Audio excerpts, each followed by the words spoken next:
Donc, ça va être une présentation, je vais présenter le deuxième conférencier, en l'occurrence qui est le docteur Lunaoussi. 5 دقائق دروس ماضيين ولكن c'est pas un fichier à compresser en 5 minutes, c'est 50 ans de travail militant. Ça c'est le premier aléa si vous voulez. C'est un peu, moi je me considère toujours, mon état d'esprit en ce moment, c'est toujours le stagiaire qui l'a connu en première année. Quand j'étais en première année de médecine, j'ai fait mon premier stage, j'étais dans son cabinet. Voilà, donc j'ai pas le choix que d'aller avec une chronologie donc, du parcours du docteur Lunaoussi. تزويرا يولد قول 1948 ديس بلابات وقد تدرت كثيرة قيوث تدرت كثيرة. Sinon, il a vécu à Alger de 1952 à 1978, ça fait au total 26 ans. Donc, c'est ici que les référents essentiellement du docteur Lunaoussi, tels que je les ai relevés, c'est ici qu'on retrouve essentiellement 3 référents essentiels.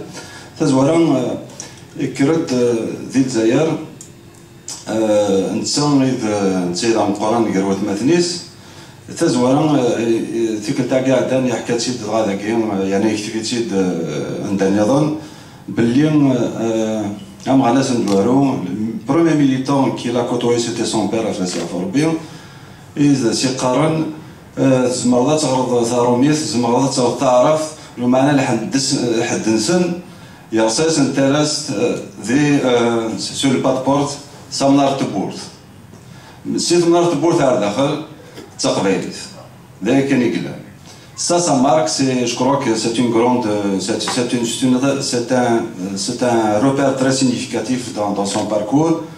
Sinon à l'adolescence ça n'a pas été dit parce que c'était omis ou maïnagien parce qu'il y avait pas mal quand même d'écrits, même une émission de télévision à lycée. ما نصوض على الليسيون مولود Lunaoussi دي الليسيون بعد السول على سيرفيون جينيرال نغا الديريكتور ما تشاف القرايه بس القرايه يحرش اخذ حسب السن يرسى دافارلوس يرسى سي تري سيغنيفيكاتيف سي ان اكت بوليتيك en fait انا سي ان ادوليسون دونك يقرو قروس on peut le dire comme ça alors la ticket d'Almouloud alors donc il fallait donc comme adolescent شوين فراني ووال فاك نوالا من كيلو كانوا فرينا ووال ماشي محال فانوسينا ثلاث ديال وانا سوق المول et ثاكين c'est aussi une étape importante comme jeune adulte à l'université donc évidemment il avait assisté au cours المولود المعمري وخاصة فربين. Il a déjà cité comme autre référent la référence Bsaoud Mohamed Araf. Ça c'est comme un père spirituel parce que c'est déjà arrivé, il nous a parlé qu'il avait 3 pères, son père biologique comme étant aussi la référence au niveau de la langue maternelle, puis Mouloud Maamri sur le plan culturel et Bsaoud Mohamed Araf comme référent ou référence politique. Sinon, en 1976, il a obtenu son doctorat de médecine. Les années 60, donc plus précisément en 68, qu'il avait participé au cours Mouloud Maamri. Il avait fait partie aussi de la chorale Nchérif Khaddam. Il n'y avait pas de vocation là-dessus au niveau du chant. Mais c'était beaucoup plus un prétexte avec le groupe avec lequel il était et pour faire certaines activités. Il était également membre du groupe Berberis d'Alger. Sinon, en 1978, Chmak de Doukaris à l'FFS, il était aussi à ce niveau-là co-rédacteur de la plateforme idéologique du parti qui a pris en charge pour la première fois, il faut le dire, les questions liées aux droits identitaires culturel et linguistique. Sinon, il a fait partie des 24 détenus du printemps Mazia 80. Il est aussi membre fondateur du MCB. D'ailleurs, sur la photo, on va la rajeunir un peu. On le retrouve encerclé. Alors en 91, élu député FFS, le processus électoral a été interrompu. En 1989, il a été président et fondateur de la première association culturelle à Mazir,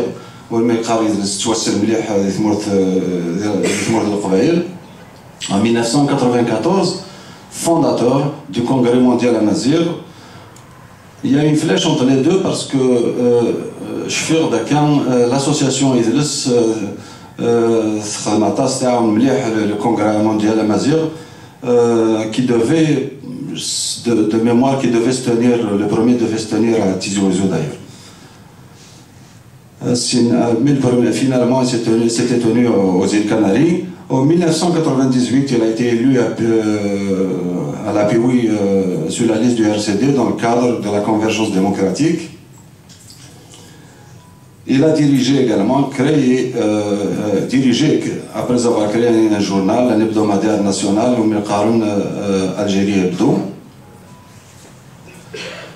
Pour revenir à la formation, en 1990, il a fait partie de la première promotion du magistère en Tmazir de l'université Moulid Ma'amrine Tizi Ouzou. En 1995, il a obtenu le DEA en langue, littérature et société INALCO à Paris. En 1996, donc était doctorant en sociolinguistique à INALCO à Paris également. En résumé, je vais le rappeler, c'est un militant de la première heure, du premier plan, qui a consacré une bonne partie de sa vie à la cause amazigh. C'est un intellectuel, universitaire, un homme politique et également un formateur hors pair. Je crois que c'est une constante de tout le parcours. Il continue d'ailleurs à le faire, c'est pour ça que je l'ai mis en premier. Formation avec S, continue à faire des conférences. Il s'est mis également à l'écriture et énormément d'interventions dans les médias, écrits, télévisuels et tout ça. Donc voici quelques minutes le parcours du docteur Lunaoussi qui est à peu près de 67-2017, 50 ans de travail militant. Pour en savoir plus, parce que depuis une semaine, il s'est tenu très occupé, il a fait une émission avec TV Tamazight Monde le 20 avril, juste le 20 avril.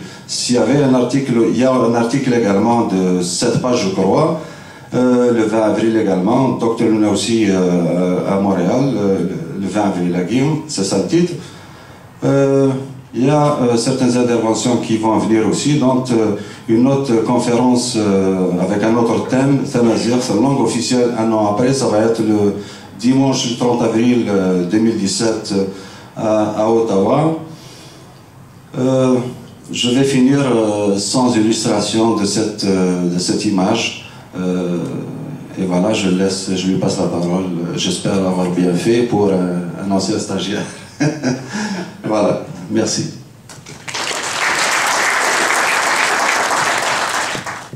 زلف اللون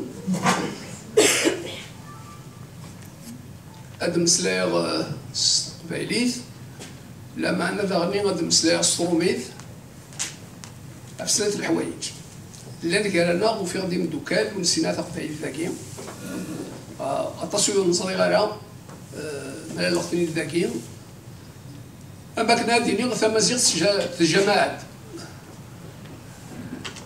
تيسنايون أين راه ديني غسان لانت الحوايج وبالك ذرمي إلا قلا ميناجمون لينغويستيك كاكي لانت الحوايج وتسيسين غير سيماني وثتي ديني سمازيغ أتصل الوقت غير روحا ونتفاهما أي غير يروح الوقت هاكي ثم زواروث إلا كنحسو بلي تمازيغ توثلايث تمازغة la langue amazigh est la langue du pays amazigh qui s'appelle Tamazgha. تسمورتي تسعن تبدا في جزيرة نسيوا l'oasis de Siwa en Égypte où l'on parle encore le berbère مازال تمسلاي تمازيغ تصور التكناريين تيكزيرين تكناريين لي زيل كناري تروح حسن تمسلايث بضاغ لي زيل كناري خاطر دينا إلا نمدو كان زوادين كان يونوا ولي موثي يرحم ربي أنطونيو كوبيليو تروح حسن تمسلايث لا معنى ديما غنسل المقرانون ce sont de grands militants de la cause amazigh أيغار خاطر زران ذي لاصل ذي مازيغ. Ils ont perdu la langue amazigh au XVe siècle. Et donc, plus personne ne parle amazigh aux Canaries. Et ils veulent retrouver l'identité à partir de leur historicité. Des chefawat, ou mzrou iswaïs, et l'an, الساقين تقارن بمزيغ. d'ailleurs هذا يونس وساكنير وين يقشش مديرو لا سمين يدير. سمين نخدم لو كونغري مزيغ إلى كناعي ومتيدينير ذنوني يترفدن. Ils ont tout pris en charge. Le Congrès mondial amazigh a été pris en charge par le gouvernement canarien. Vous savez que l'Espagne, c'est un État régionalisé. Chaque région a son gouvernement, a son parlement. Et donc, il se trouve que le gouvernement, la majorité était des berbéristes. Et donc, ils ont pris en charge le Congrès mondial amazigh.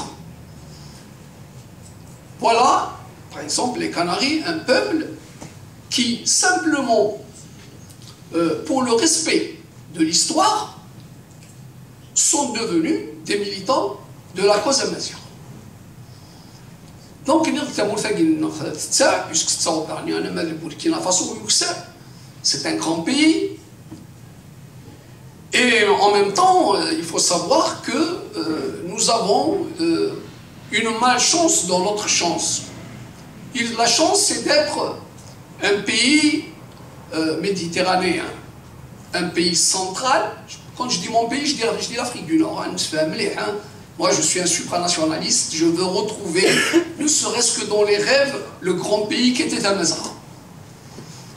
Et c'est un pays central qui occupe une position géostratégique et géopolitique importante, qui fait que l'Afrique du Nord est une interface, une zone de contact entre l'Europe et le Moyen-Orient, entre l'Europe et le reste de l'Afrique. Et quand on est dans cette position qui est une chance, eh bien il y a une malchance.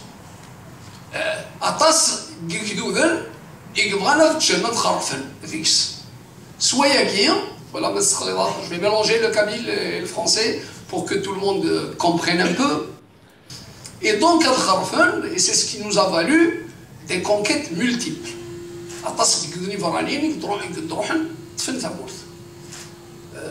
Les Phéniciens, ensuite devenus les Puniques avec Carthage, les Romains, les Vandales, les Byzantins, les Arabes, les Turcs, les Français, et j'en passe. Vous pensez bien,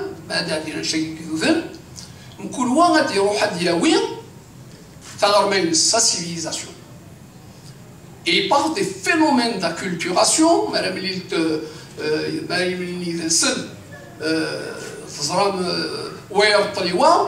ميطاقة بين يرطل النطاس وين يسال العسكر وين يجهدن أم توثلايث ما من سنة توثلاثين توثلايين دائما توثلايث يسان العسكر يسان الحكم يسان تسرثيث يقري فسنيس توثلاثين سادي فريرن دائما داين يفنن دي موضوع سلكمانيس dans le monde entier ça se passe comme ça. Il s'établit une hiérarchie linguistique. D'abord, il y a ce phénomène qui fait que بزاف القرون ويديك نسوحكم ونسعرات اللين يبان لنا يوكلني انا نخدم ثلاثين انا نخدم ثلاثين السفرير يدلسنا اتصل بين لنا كاكين ياكو يوذني يتوحكم باغ لا فورس سلقوا فرايسن اكير فضرا نكوني غسا. Et puis aussi, il faut dire aussi que notre société, la société amazigh, c'est une société segmentaire. On se fait de la société segmentaire parce qu'avec une phrase, on résume des livres entiers qui parlent de la théorie de la segmentarité. De la théorie de la segmentarité, et vous avez résumé toute la segmentarité. Bon, ça paraît un peu bizarre aux chercheurs occidentaux, ils font des tas de livres pour résumer, alors que ça peut se résumer en une phrase. Alors, c'est une société qui vit, la société amazigh a toujours vécu, et ça on continue encore, ça relève de la même philosophie. C'est une société qui vit, on continue, dans un équilibre instable. Dès qu'il y a une stabilité, elle est chouette. C'est comme ça, qui soit imagine. Et effectivement, quand on dit c'est la théorie de la segmentaire, on sent la segmentarité en ce sens que mais le Canada dit que je suis même mais le Canada dit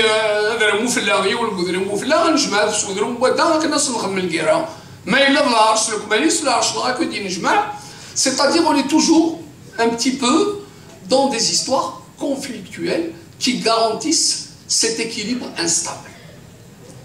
Mais en même temps, c'est très négatif.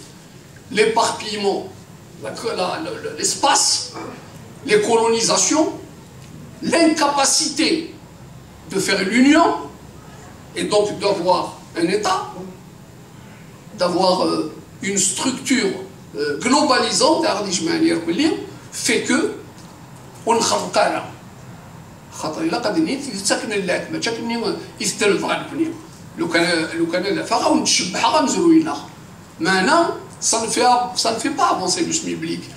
Il faut travailler sur la réalité des choses.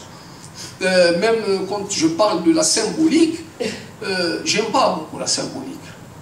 Il faut être pragmatique. Et quand je dis souvent, des fois je choque. Je choque, mais exprès. Je crée des décharges électriques comme ça. Quand on me prend le Jugurtha, je dis je me fiche de Jugurtha. Il me dit, pas ça. C'est quand même plus concret. Les symboles, c'est important parce qu'on crée des mythes. Et on sait que les mythes sont fondateurs, mais en même temps, il ne faut pas s'arrêter qu'à ça. Il faut le dire vite, rapidement et passer au concret. Et donc, ce que je vous dis là, c'est pour vous expliquer que tous ces phénomènes nous ont empêchés de construire une langue moderne, de construire un État, de construire une culture qui vit au rythme de son temps. Et puis, il y a eu malheureusement d'autres choses qui nous ont aussi bloqués.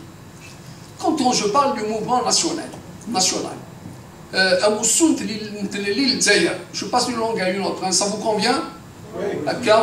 D'une langue à une autre comme ça. C'est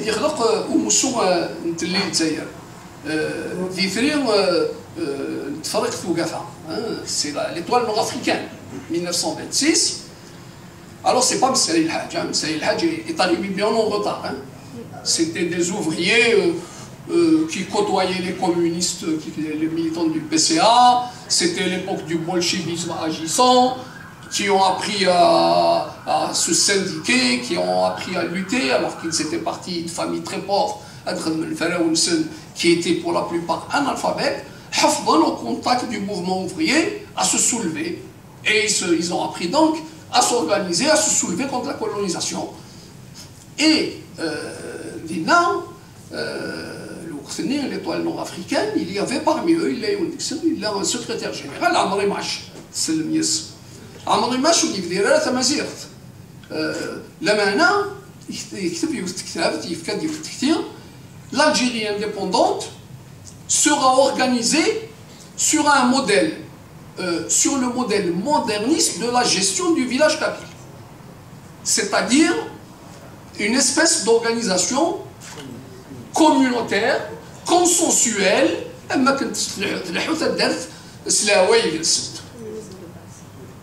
L'idée même a été reprise bien plus tard. Il a été effleuré comme ça par Hussein Aït Ahmed. Il n'a pas parlé, il en a parlé comme ça rapidement. Et donc, plus tard, Salim, vous le savez très bien, c'était un peu le wali, quoi. سوق ندور ينسك شي تصطمولي تسينس يصغلي الناس في الاسم بون ما عليناش. Et puis plus tard, vers l'avenir, il y a eu le mouvement berbériste en 1949, ce qu'on appelle la crise berbériste de 1949. Mais pourquoi il y a eu la crise berbériste en 1949? Parce que Mousso, le mouvement national algérien, était idéologiquement l'otage des arabo-islamistes. J'ai compulsé tous les textes qui ont été écrits par les partis politiques du mouvement national, de PCA, du MTL, de l'UDMA, comment dirais-je, de l'Étoile nord-africaine, etc. Il n'y a pas un seul parti du mouvement national, Idi Mslen, qui a parlé d'amazirité. Mais alors, pas un seul, pas une phrase. Voilà encore quelque chose qui nous a retardés. Alors pourquoi ils n'ont pas parlé de ça, alors que la majorité venait de Kabylie, pour être clair, hein? Tout simplement parce que on a reproduit dans le mouvement national le modèle français par effet miroir. La France a une grande langue, le français. Nous, on va avoir une grande langue, l'arabe. La France est un pays catholique, nous serons un pays musulman. Donc c'est l'effet, sauf que c'est qu'une photocopie, et comme la photocopie n'égale jamais l'original, c'est la photocopie, c'est la France en pire. Parce que de tous les pays européens, le système français c'est le pire. Ils sont encore dans un état unitaire centralisé où personne n'a le droit de bouger, jusqu'à présent. Et donc, voilà, encore une fois, à côté de l'espace, à côté de notre fonctionnement segmentaire et acéphale, on appelle des sociétés, on les appelle des sociétés acéphales.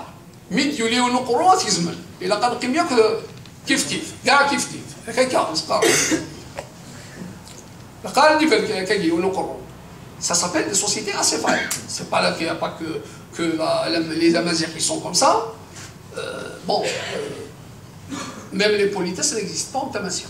Je vous défie de trouver un mot poli. En Tamazirt, ça n'existe pas. Même les Bretons sont comme nous. Ils n'ont pas de politesse. Toutes les politesses sont arabes, tirées généralement de la religion. Mais le fonctionnement est ainsi fait. Et puis, à l'indépendance, vous pensez bien que le mouvement islahiste, le Belbadis, a fait des dégâts pendant la colonisation. Il a reproduit le système scolaire français en créant des médersas, surtout à l'Est. C'est pour ça que nos amis chaouis sont très arabisés, très islamisés, qu'au point des militants très sincères des Aurès, que je connais bien, pour les fréquenter encore, trouvent normal d'écrire Tamazirt en caractère arabe. Donc il y a des séquelles importantes de l'islahisme de Belbadis, quoi. Il se trouve qu'à l'indépendance, ces idées ont été portées par le premier régime algérien, celui de Ben Bella, qui a décidé, le premier geste qu'il a fait, c'était de supprimer la fac de Berbère de la faculté centrale. Une fac qui existait depuis la fin du 19e siècle. Décidé de l'enlever. C'est très significatif de quelque chose. Nous sommes arabes, nous sommes arabes, c'était pour dire surtout, ne nous parlez pas d'autre chose. Voilà.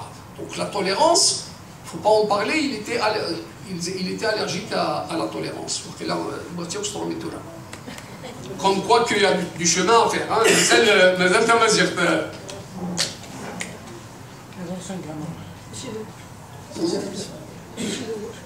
Monsieur l'essentiel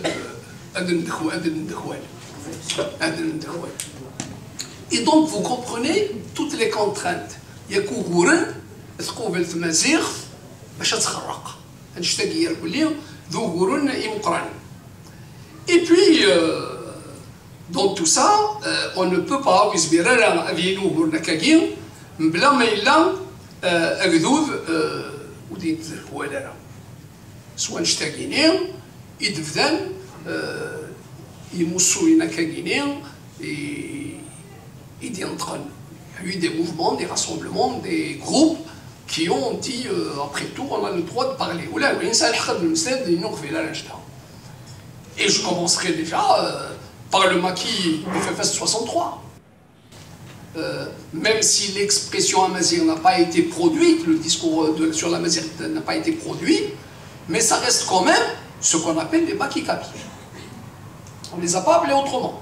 Ça veut dire qu'il y a problème, même si dans le discours c'était pas explicite, mais le fait que ça soit une région, une seule, qui se soit soulevée contre l'autoritarisme de Ben Bella, c'est significatif d'une chose. Et puis après, on ne peut pas ne pas parler de la lutte culturelle.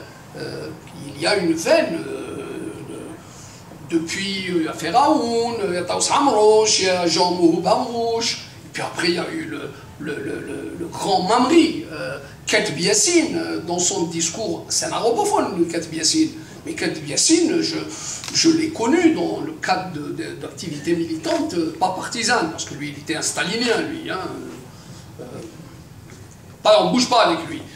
Bon, mais c'était un grand militant de la cause amazigh. Il a prénommé son fils, je crois que c'est le premier Algérien à avoir prénommé son fils Amazigh, alors que lui est arabophone. Donc, vous voyez bien que ce n'est pas seulement un problème linguistique, c'est la volonté d'être. C'est la volonté, to be or not to be. Être ou ne pas être.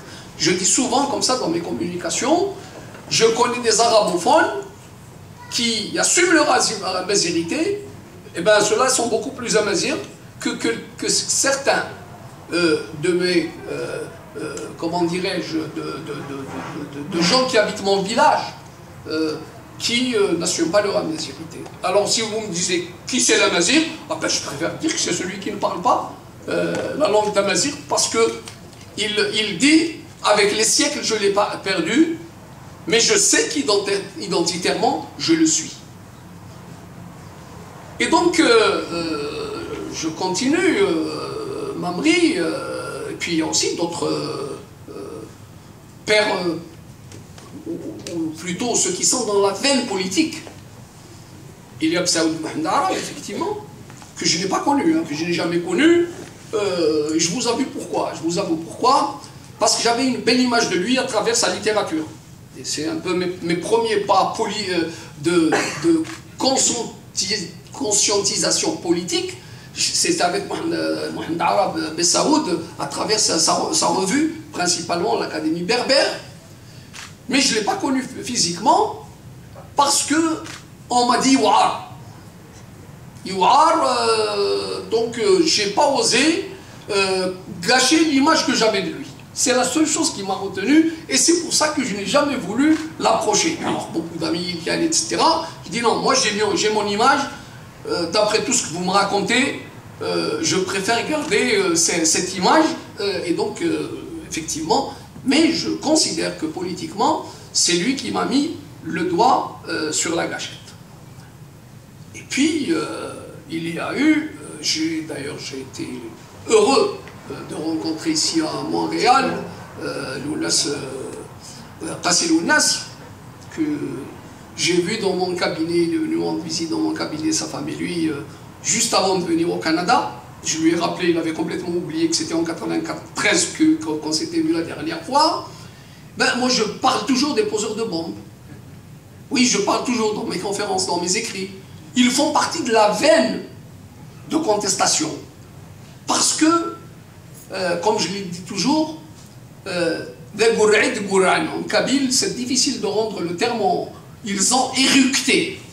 Gourand. Gourand, le batal. Et ces gens-là ne voulaient pas faire de mal. Ils voulaient attirer l'attention du reste de l'Algérie et du monde sur la misère que vivaient les berbérophones. S'ils voulaient faire du mal, ils n'auraient pas posé des bombinettes la nuit à El Moudjahid où il n'y avait personne. Voilà, s'ils avaient voulu faire du mal, voilà. S'ils avaient voulu faire du mal, ils auraient fait que, comme on faisait dans la décennie noire,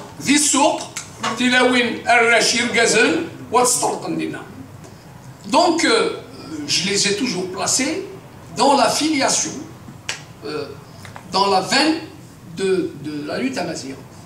Et donc, en gros, est arrivé le printemps amazigh. Le printemps amazigh, c'est une finalité explosive d'un mouvement qui a commencé en 1926. Donc nous, militants du combat amazigh de 80, nous ne sommes que des militants qui nous sommes abreuvés à l'idéologie de nos aînés qui nous ont précédés et qui ont fait le combat amazigh bien avant nous. يعني ما نسير تفسوثي مزيغان تفسوثي ديضران ب سيدي ديفرن سيطراد يضران سكسواس 1926 غتزيفو مسوارو ومنوغ هو مكنبو هاد تفسوثي مزيغان.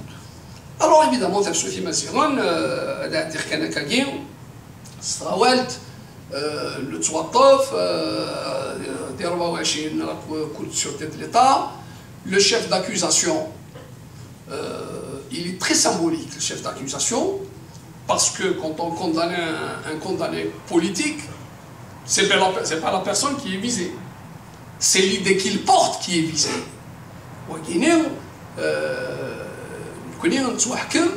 Avec le chef d'accusation, organisation clandestine visant au renversement du gouvernement, intelligence avec l'étranger, passible de l'article 77, peine capitale. Voilà donc le chef d'accusation, mais en fait, le chef d'accusation, ce n'était pas les personnes physiques qui étaient concernées, c'était la majorité qui était concernée. On venait de condamner la majorité à la mort. Parce qu'il faut interpréter, ce n'est pas le docteur Lunamsi qui le dérange en tant que personne, ni ceux qui étaient avec moi. Et donc voilà les conditions et les contraintes dans lesquelles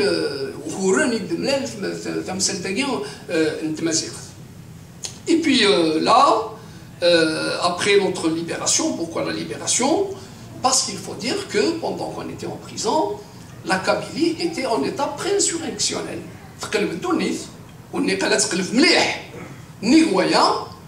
Donc, avec le biais de liberté provisoire. Une liberté provisoire, j'ai gardé précieusement ce papier de liberté provisoire depuis 1980 et je le garde encore. Donc, en gros, nous sommes tous, vous aussi, en liberté provisoire.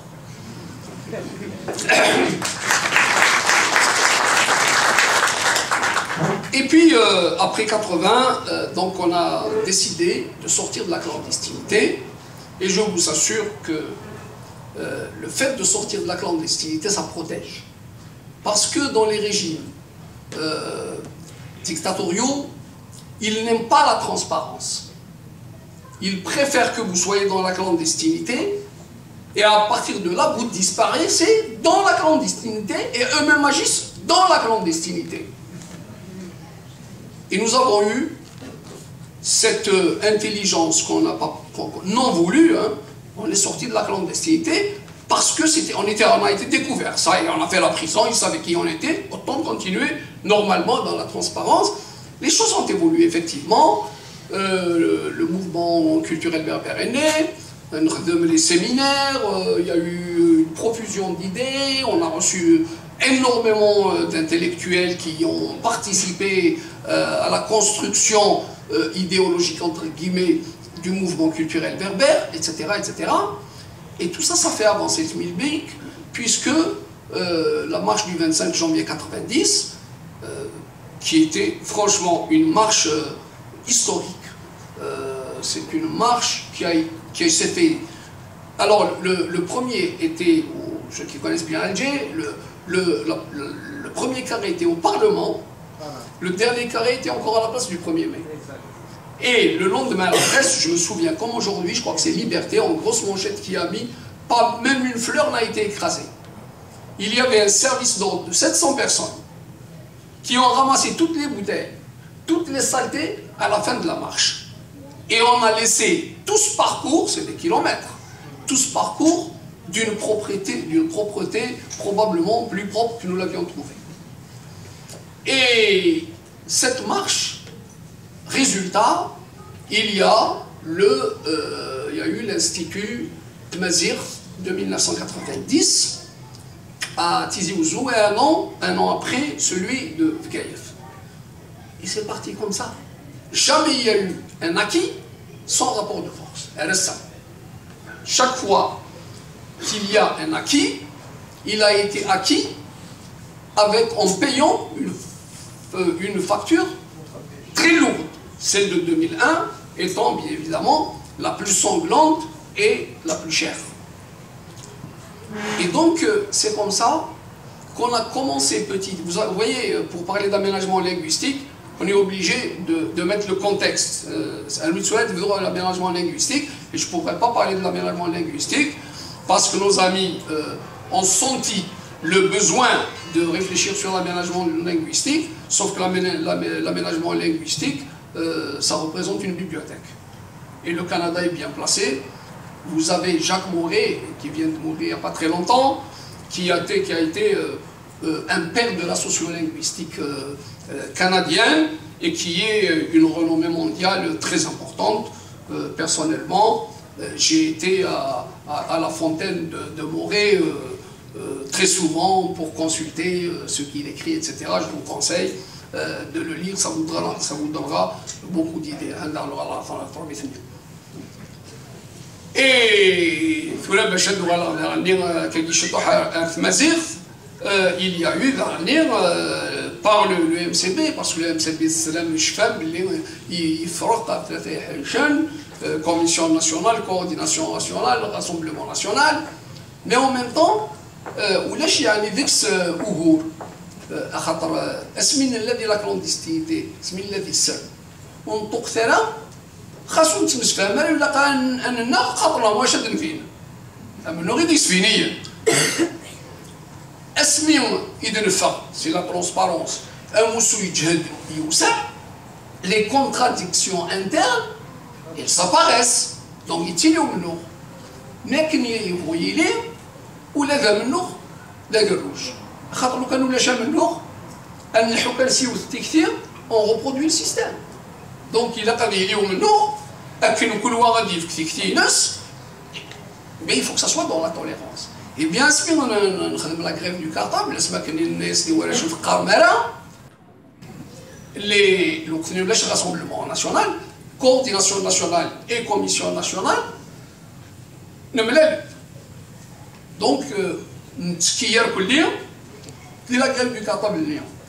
Alors, je vais vous raconter une anecdote comme ça. On culpabilisait. On culpabilisait. Et puis une question qui a été posée un vieil émigré, on lui a dit quand même, les enfants vont avoir une année de scolarité en moins. Alors avec son accent parisien, mais non, c'est toujours une année de gagner sur la médiocrité.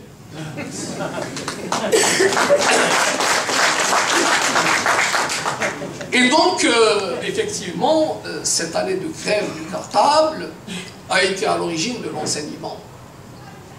C'est vrai que on avait précédé un peu ça avec l'association Idles, puisque c'était une association qui s'était spécialement,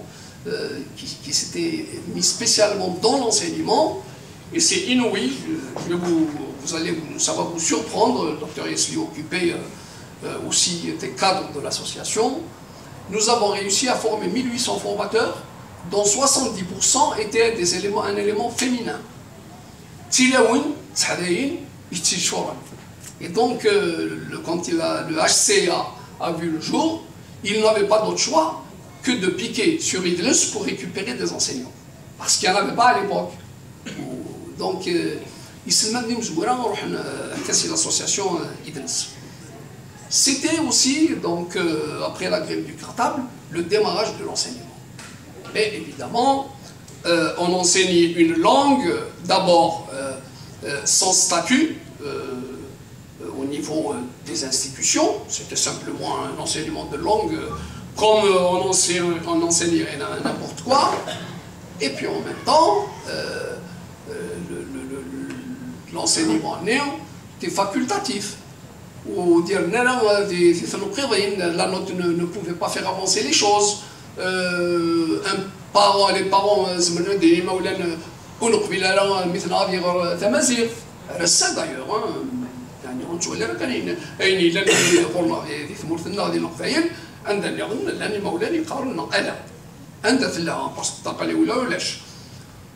Et donc, c'est une langue sans statut.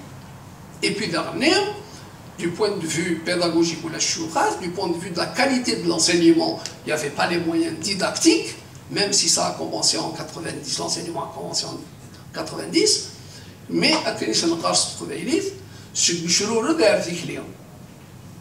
pas de تكلي تسكور سلاقل سلاقل والصلارة من الصواب إبان قلت تكليني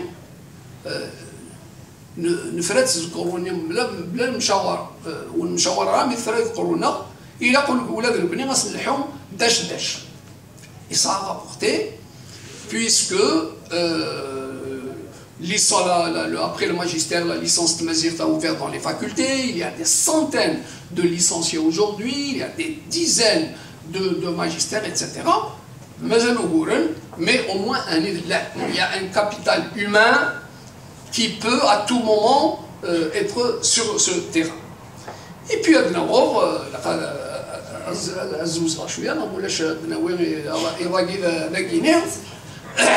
y a eu ensuite le problème les constitutions.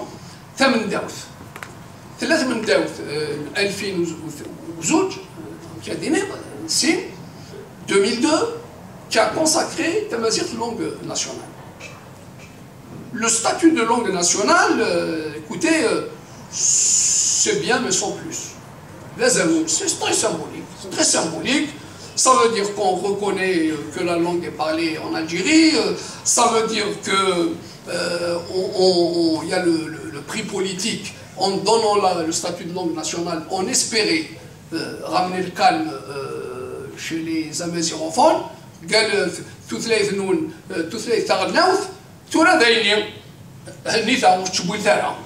Ça n'a pas marché. Et puis, évidemment,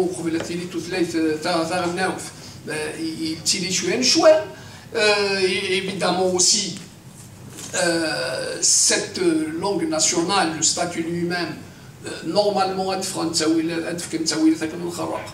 mais puisque donc le statut de langue nationale n'a aucun sens, n'a pas eu d'impact direct. Ce qui a poussé nos amis marocains à m'appeler en urgence quand ils ont décidé, dans le RIF, la grande assemblée du RIF, ils sont très organisés les Marocains. Et donc, ils m'ont demandé d'y aller, juste pour dire, ils m'ont dit, tu dis la phrase suivante, après tu dis ce que tu veux. Dis seulement que le statut de langue nationale, on l'a eu en Algérie, qu'il ne sert à rien. Parce qu'ils voulaient passer directement à la langue officielle. Nandina, le statut est toutes les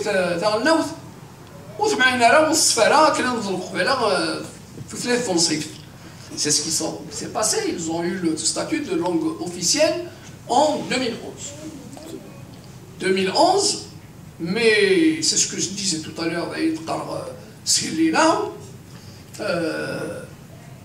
الدولة الجزائر والدولة المغرب وتمسفهمنا كان في الفرونتيير مي بوليس نتبجبها مفلسن فايونس اسواس داروا باي غنقدي ليسا لا فرونتيير 2014 Fra, automobile, qui n'a rien à voir avec le militantisme. Et puis, quelqu'un qui est l'énergie marocaine, Firna. Sauf que, la frontière,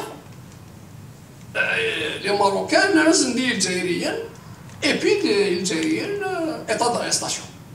Donc, خدموا شويه وهي المغرب تفني الجزائري دونك تمسفهم مليح اللي تخي ناس تمسفهم alors donc voilà un peu les choses comment elles se sont passées puis Bordi Lindir en 2016 alors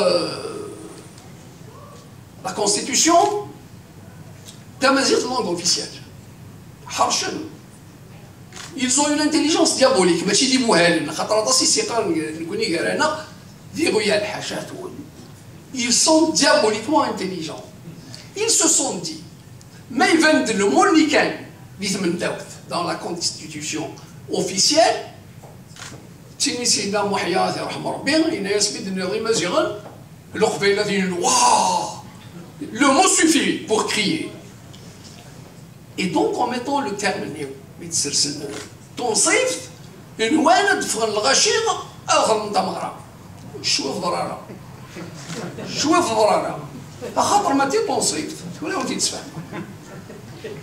لا كونستيتيوشن ثمن داوثني ذي تزور نيفو دو لا بريفاس يكتبت ذي ثمن داوي عدال يكتبت دابور triptyque arabité, islamité, mazarité, c'est comme les manches en point, 3 en 1.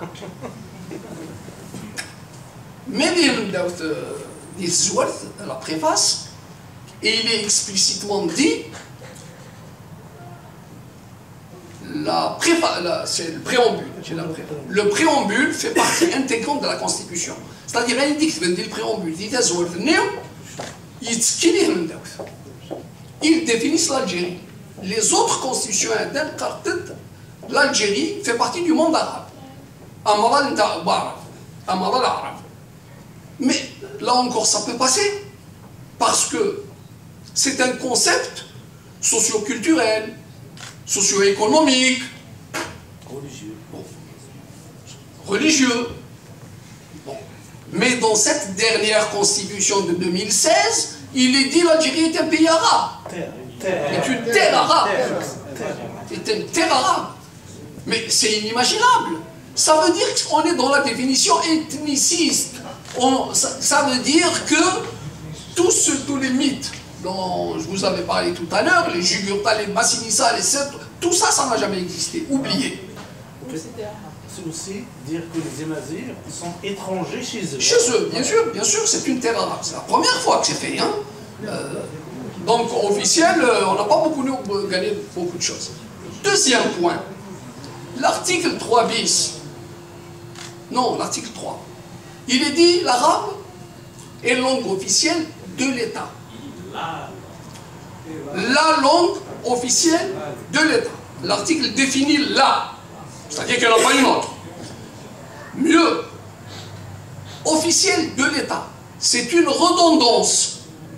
C'est une redondance voulue par le législateur. Parce qu'une langue officielle est toujours langue d'État.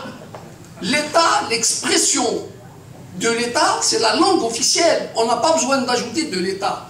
Mais c'est voulu par le législateur parce qu'en bas, il est écrit Tamazigh est également, et vous savez que les adverbes sont porteurs de doute, est également. En fait, elles ont recopié la oui, c'est la constitution. Ils jouent le jeu entre les deux. Hein.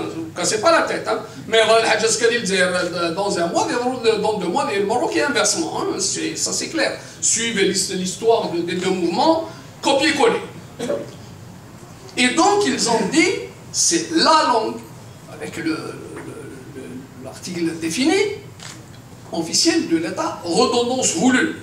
Parce qu'en bas, ils disent, Tamazigh est également adverbe portant le doute, c'est-à-dire que ça ne sera jamais au même niveau, et langue officielle.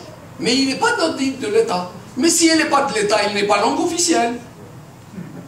Vous voyez que c'est un leurre. Vous savez ce qu'est le leurre, hein? تحوثيو اثنين بلاستيك تسلم ديال الفيل دو باش كلا طفى نحوثيو هذا الصح. Bon, c'est un leurre constitutionnel. Et puis il y a le troisième point, l'article 178. L'article 178, il donne tout ce qui n'est pas réversible, tout ce qui est irréversible dans les constitutions.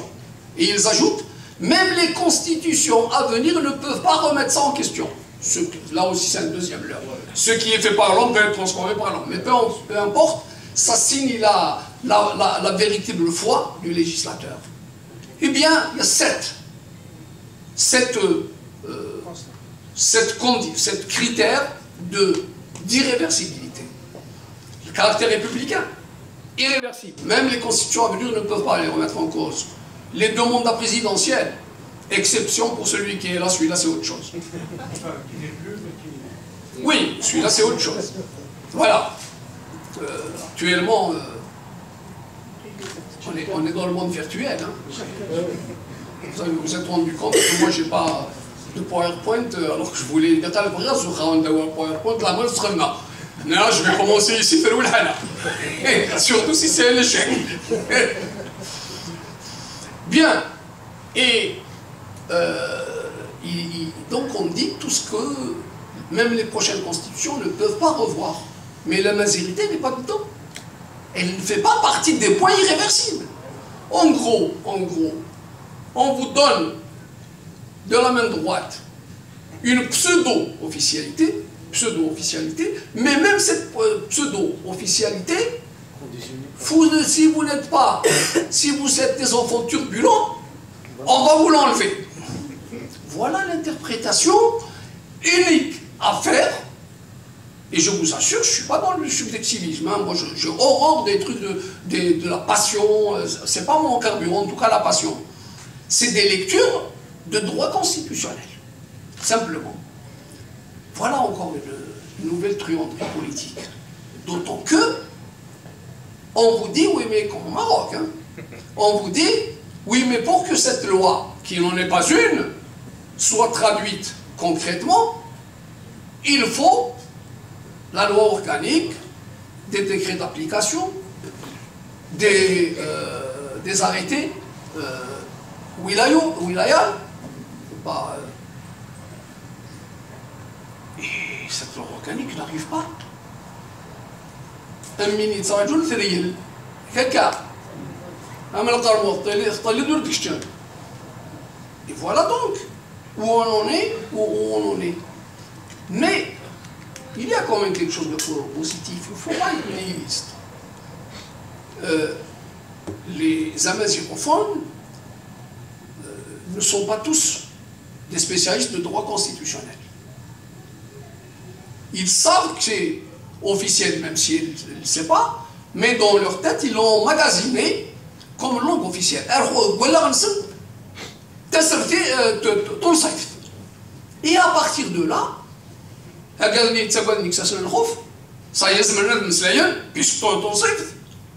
et puis, les représentations mentales ont évolué, même à mais qui considéraient que Tamazir, ça ne sert à rien. Parce qu'il faut savoir aussi, parce que je suis obligé de faire des raccourcis quand le temps il reste. Hein? Mais, je vais raccourcir, je vous promets. Je vous promets. On va demander plus. Et donc, oui, non, 10 minutes, allez, 10 minutes. Et donc, oui, parce qu'on... Pourquoi? Il y a eu un certain nombre de gens, pas un certain nombre, énormément de gens qui sont des aliénés linguistiques. Mais un aliéné, il ne prend pas conscience de son aliénation. Ou il trouve. mais encore Mustafa El-Sharaf, un grand intellectuel, il disait l'aliéné devient le militant actif de sa propre aliénation.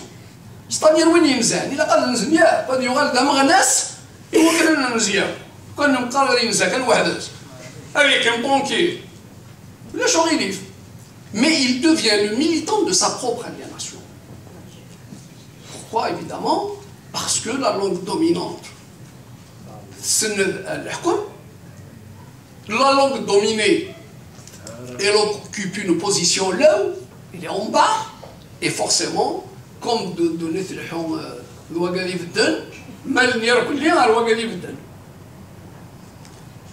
et donc il y a ces problèmes d'aliénation, sauf qu'en vous disant ça, j'ai perdu le fil de l'histoire. C'est pas grave, je vais la retrouver. Et donc, pour aménager cette langue, donc je vais en parler rapidement, pour aménager cette langue, qui est le thème, et je viens d'arriver à ça, je fais une logorée, si vous avez la passe.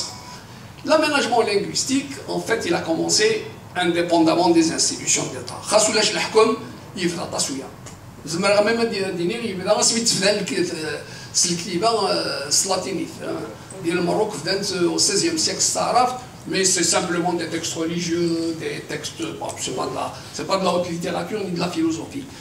Tamazir en latin, avec le début de la colonisation, mais les généraux, etc. C'était dans un but de colonisation, était mieux pénétrer le pays. Mais réellement, avec Boulifa, Ben Stira, etc., qui ont commencé à réfléchir sur la grammaire, à réfléchir, etc. Et puis évidemment, il y a eu toute la veine des culturalistes qui ont travaillé la langue, etc. C'est déjà un début d'aménagement linguistique. L'aménagement linguistique, elle a deux phases. Il y a le statut externe à la langue, c'est-à-dire qui s'occupe de créer un environnement favorable au développement, à la promotion et à la modernisation de la langue.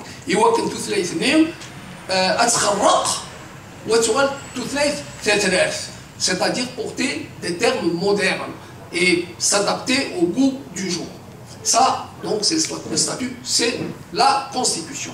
مازال طاسه منه مازال منه عرسداد مازال يدير يوصفوا منه غير وافريقيا هذه قبل مازال يسعى سنان مي اذا كان قيم الا كان فد الا كان قبل يسنن النيم يوكلني انسعو un statut de la langue, c'est-à-dire qu'on puisse aménager le statut externe, c'est-à-dire tout ce qui est du droit linguistique. Après, il y a le statut interne.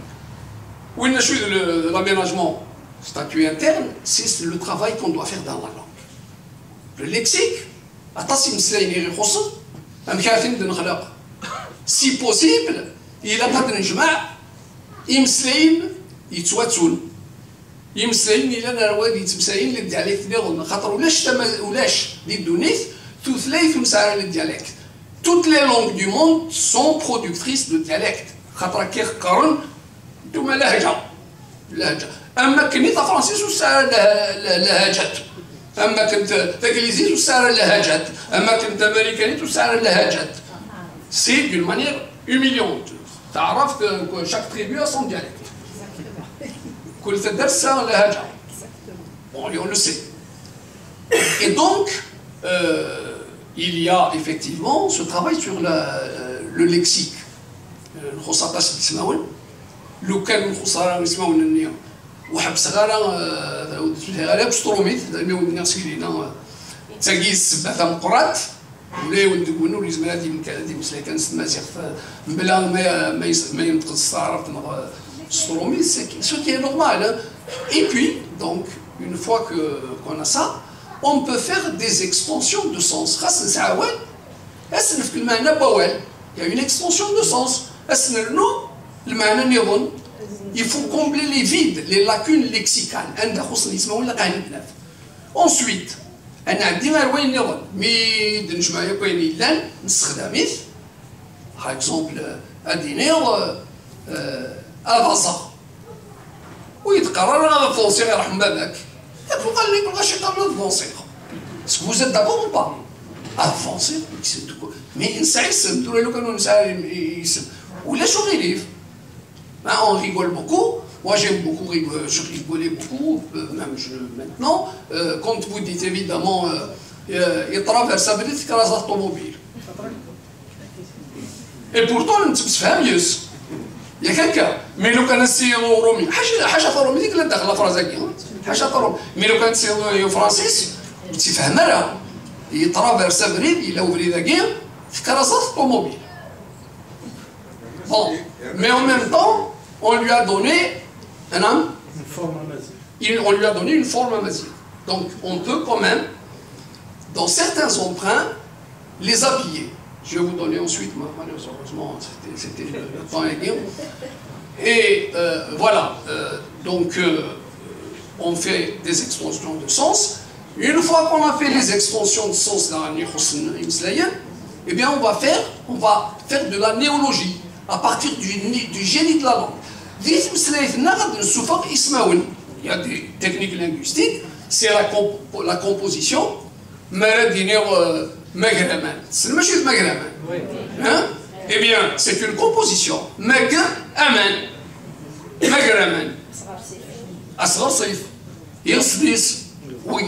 C'est de la composition.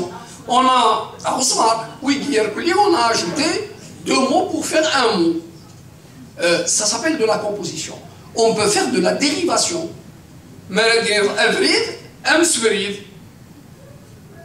Ok.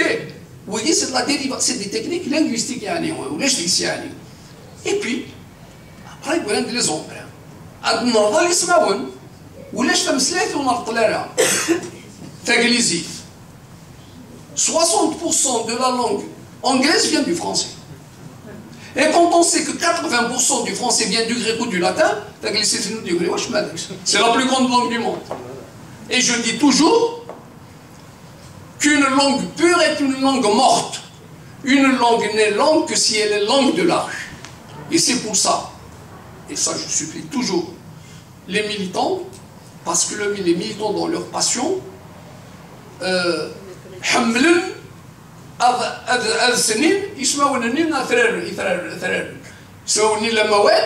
et ça donne un monstre linguistique. Je vais vous raconter une petite histoire vécue.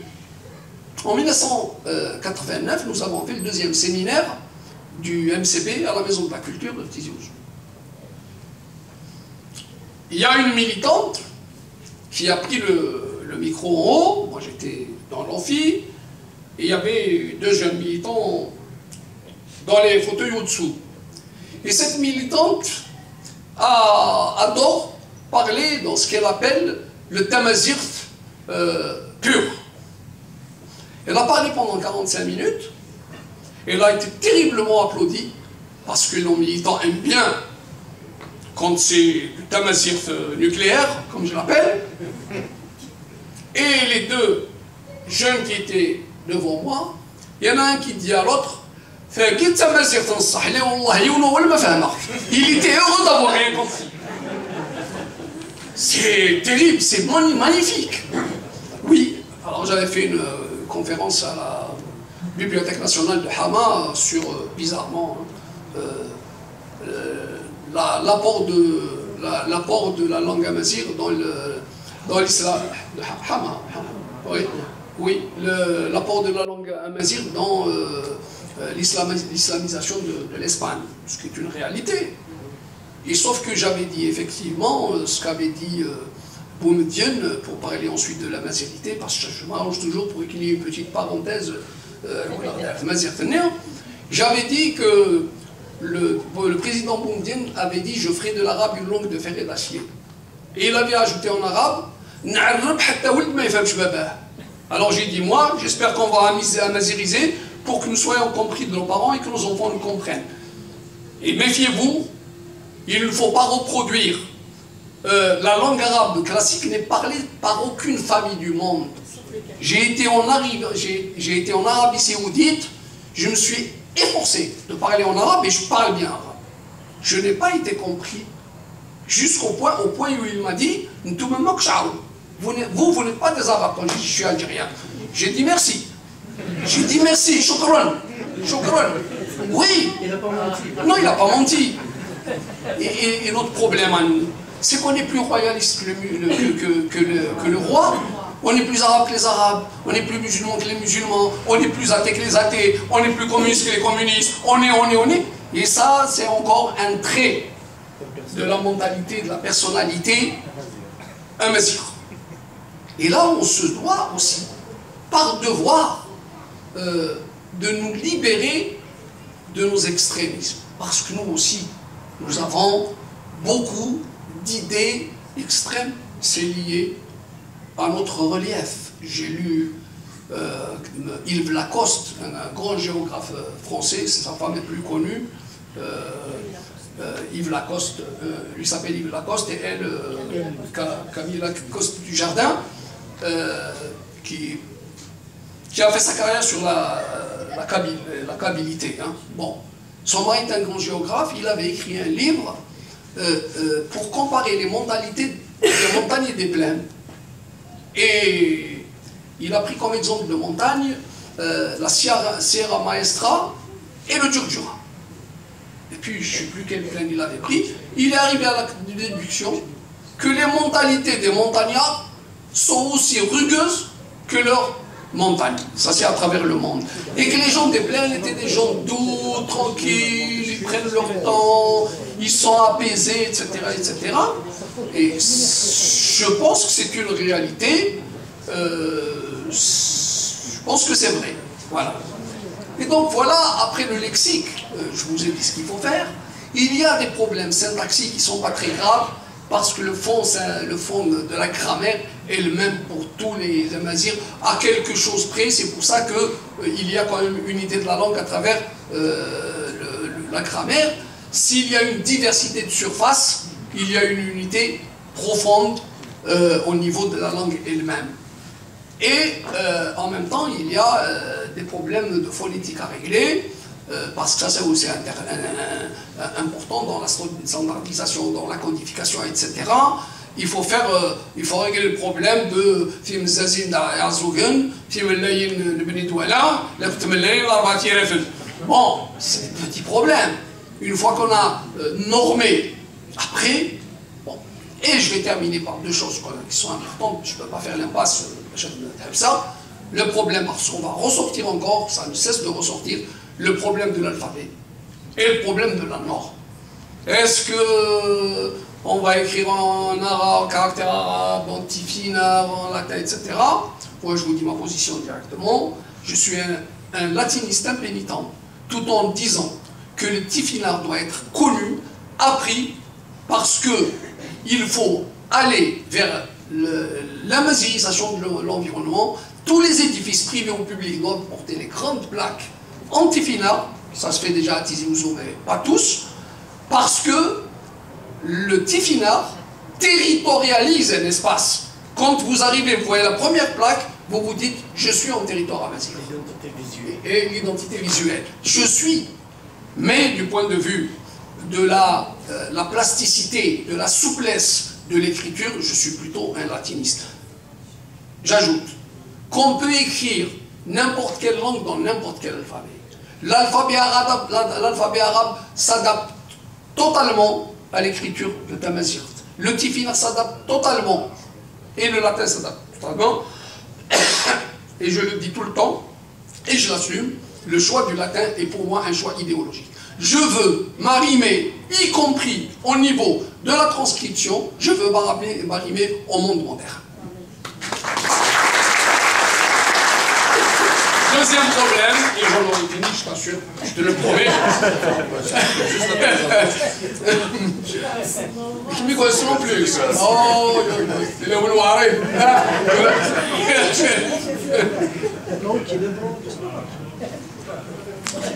Maintenant, je termine avec ça. La question de la langue à enseigner. C'est là où nous lançons toujours.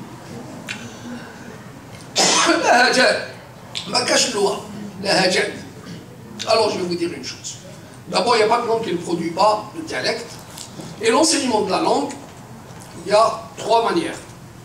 Soit vous optez pour le pont berbère. c'est-à-dire une langue unique à travers l'Afrique du Nord. C'est une idée de rêve qui peut exister un jour, mais c'est très long pour la faire. Parce qu'il faut beaucoup d'énergie, il faut beaucoup de spécialistes, il faut beaucoup d'argent, il faut une puissance étatique. Il faut une puissance étatique, oui. Un État, mais un État nazir. Sinon, c'est irréalisable, en tout cas tout de suite. Et quand bien même ça devait être réalisable, les calculs statistiques, sociolinguistiques, ça demande 3 générations, 90 ans. Nous connaissons, il y a aussi des nos militants, il a قد يديروا يمين تشرب يمين. شاهد الحال لو كان يستحسبوا في الحورتي كنز. Donc, quand tout ce qu'on est en train de raconter, c'est pas pour vivre ça, nous connaissons. Il faut l'espérer pour nos enfants et nos petits-enfants. Plutôt pour nos arrière-petits-enfants. Mais il faut savoir attendre, l'histoire ne se fait pas en un jour. Mais il y a cette possibilité d'aller, c'est une idée. Il y a l'autre idée, c'est de dire, il y a combien de dialectes chez nous? On va prendre le dialecte central. Celui qui est au centre, qui n'est pas très loin de ceux de droite et de ceux de gauche. C'est pas toujours évident. Alors, j'ai travaillé là-dessus sur la liste de Swadesh, pour situer. Bon, chez nous, en Algérie, c'est le kabyle qui est le dialecte central. Au Maroc, c'est le tachkent. Mais si on dit, puisque c'est le dialecte central, on prend le kabyle comme norme, vous imaginez ce que diront les Chaouis? Pour qui vous vous prenez? Ils vont dire, vous êtes hégémonique. Ce problème, j'ai travaillé sur les questions linguistiques, surtout en Espagne. Les Basques, c'est ce qui s'est passé. Ce sont les Guipuscoans qui ont été en prison, qui ont écrit beaucoup, qui ont fait des recherches sur la langue basque, etc. Au moment où ça a été libéré, langue officielle, etc., ils ont voulu. Ils ont voulu parce que c'est ce qu'il y avait de près. Toute la bibliothèque était dans le Guipuscoan. Les Biscayens ont dit non. Non, c'est nous. Et ils leur disent, vous n'avez rien foutu. C'est nous qui avons tout, avec quoi vous avez travaillé. Ils disent, oui, mais nous sommes les plus nombreux. Vous voyez que c'est pas évident, les questions linguistiques, c'est toujours très délicat à gérer. Et puis, il y a ce qu'on appelle, pas la norme unique, la polynomie. La polynomie, je vais expliquer très facilement, c'est que chaque dialecte enseigne son dialecte. À ça, il doit trouver une norme à l'intérieur de sa propre région. C'est-à-dire les Chaouis, ils vont avoir une norme Chaoui, les Kabyles, non, Kabyle, etc. Moi, je suis un polynomiste. Polynomiste, pourquoi? Parce que, en réalité, la langue de tous les jours, c'est quelques centaines de mots. Vous connaissez 2000 mots, vous parlez anglais. Ce qui pose problème, c'est la modernisation de la langue. Et notre chance, précisément, de la malchance, cette fois-ci, pas l'inverse, c'est qu'on part au degré zéro en matière de modernité. Donc on peut tous faire le même travail. Et on va se retrouver avec toute la langue moderne qui sera commune, puisqu'on vient de la démarrer. Et déjà, ça marche. Tout ce qui est moderne, tout le monde où que ce soit les Amazirs, la langue moderne, c'est les mêmes mots. Parce qu'on commence au degré zéro. Le reste, vous comprenez bien qu'avec quelques centaines de mots, un dialecte, c'est comme n'importe quelle langue, la langue quotidienne, c'est quelques milliers de mots. À partir de ces milliers de mots, on fait une convergence. Il va y avoir une convergence de ce qui nous unit. Et ça sera enrichi progressivement, petit à petit, on continuera de parler notre dialecte, chacun de son côté. Et puis, le fait que la langue sera scolarisée, il y aura des enseignements, etc., il y aura des échanges, il y aura, etc., l'intérêt maintenant avec les moyens modernes, eh bien, on finira par nous rencontrer et nous retrouver. Évidemment, il émergera une langue, mais on est dans ce qu'on appelle, dans ce qu'appelle Pierre Bourdieu, le marché linguistique. Eh bien, en Algérie, entre les Chaouis, le Chenoui, le Tamzawit, le Mahaq, le Kabyle, etc., dans 30 ans, dans 40 ans, dans 50 ans, le marché linguistique choisira le dialecte qui a le plus de vitalité, celui qui sera modernisé, et à ce moment-là, émergera une seule langue pour tous les Amazirs d'Algérie, mais ça sera la même chose au Maroc. Mais en même temps, ça sera une émergence qui n'a pas été le produit d'une décision ou d'une hégémonie. Il y a une norme naturelle qui sortira, mais il faut attendre 30 ans. Sinon plus. Vous voyez donc les deux gros problèmes dont je voulais parler avant de partir. J'ajoute une chose, et c'est fini. Ça fait la 4e fois que je dis ça, et c'est fini. La mazérité dans la diaspora. D'abord, j'aimerais dire quelques mots par rapport à la diaspora. Je sais que dans l'histoire, l'étoile nord-africaine n'aurait pas existé s'il n'y avait pas de diaspora. Ce sont les ouvriers partis pour travailler en Europe et gagner leur casse-croûte. Comme je vous l'avais dit, ce sont donc les émigrés de l'époque qui ont créé le mouvement national. Ils ne seraient pas partis, peut-être que le mouvement national n'aurait pas existé, parce que les analphabètes que nous étions à l'époque n'avaient pas suffisamment de capacité, d'outils intellectuels pour réfléchir une révolution sérieuse, sinon des escarmouches, comme il s'en est passé beaucoup depuis la colonisation. Beaucoup d'escarmouches, mais à vrai dire, c'était des réactions contre les expulsions, contre les expropriations, etc., contre les séquestres. C'est des réactions à ça. Hein. Ah, pas non plus... ouais, moi là, les mythes, j'aime pas beaucoup. Parce que quand vous allez au plus profond des choses, ce sont les grands terriens qui ont utilisé les petites gens pour se révolter contre la France qui leur a pris leur terre. Je résume quelqu'un, par exemple, c'est pas le seul. Bon, c'est le produit d'expropriation des riches qui a amené les autres Kabyles à se révolter contre la France. Donc, ce n'était pas des révoltes consciemment réfléchies. C'est le mouvement national qui a réfléchi la révolution. Donc l'étoile nord-africaine, elle est née de la diaspora.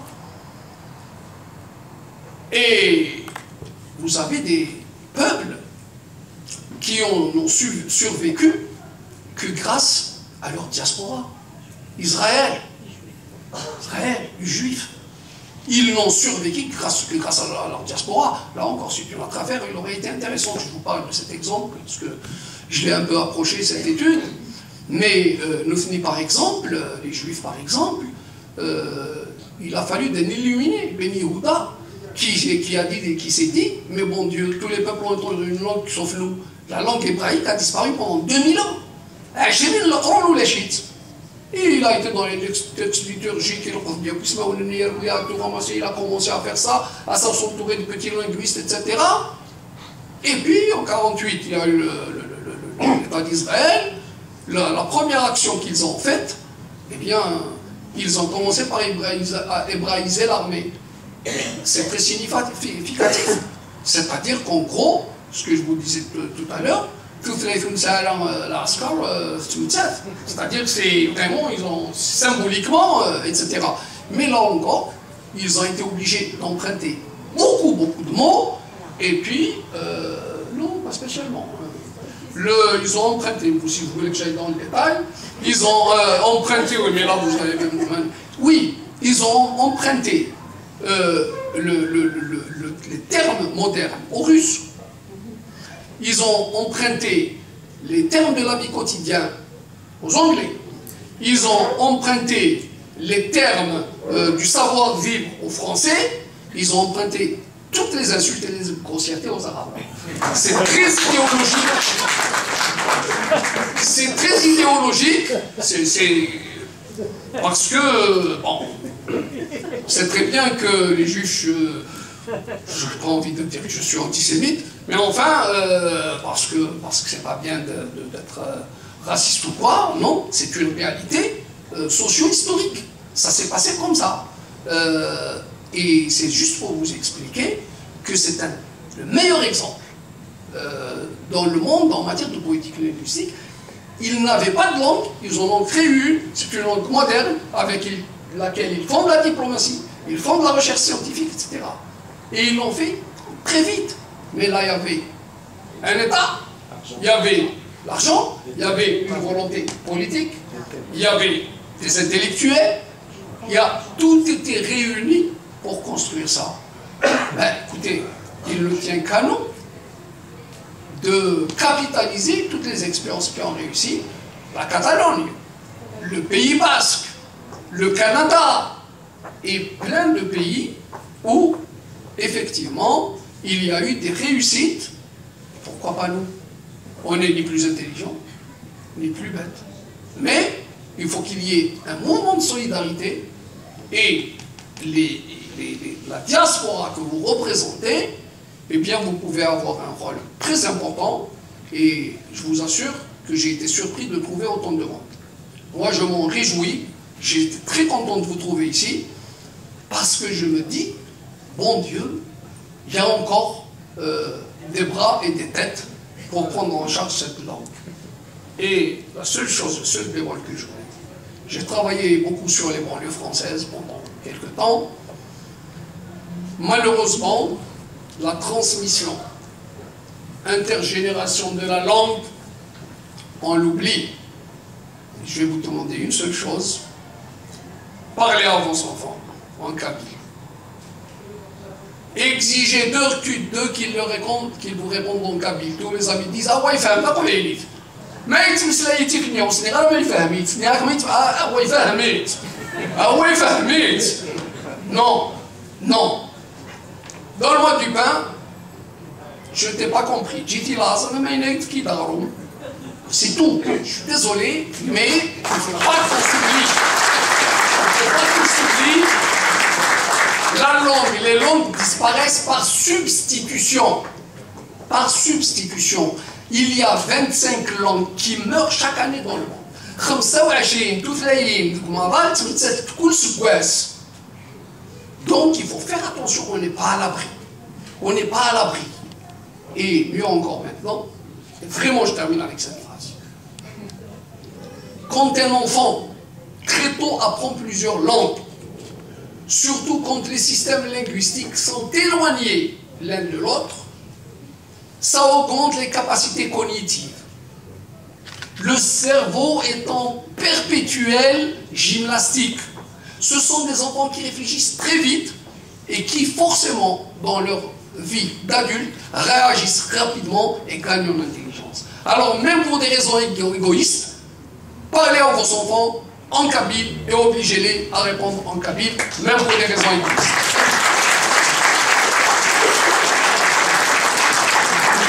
Et puis on dirait تنمير في القصص السكر اسمح لي تنمير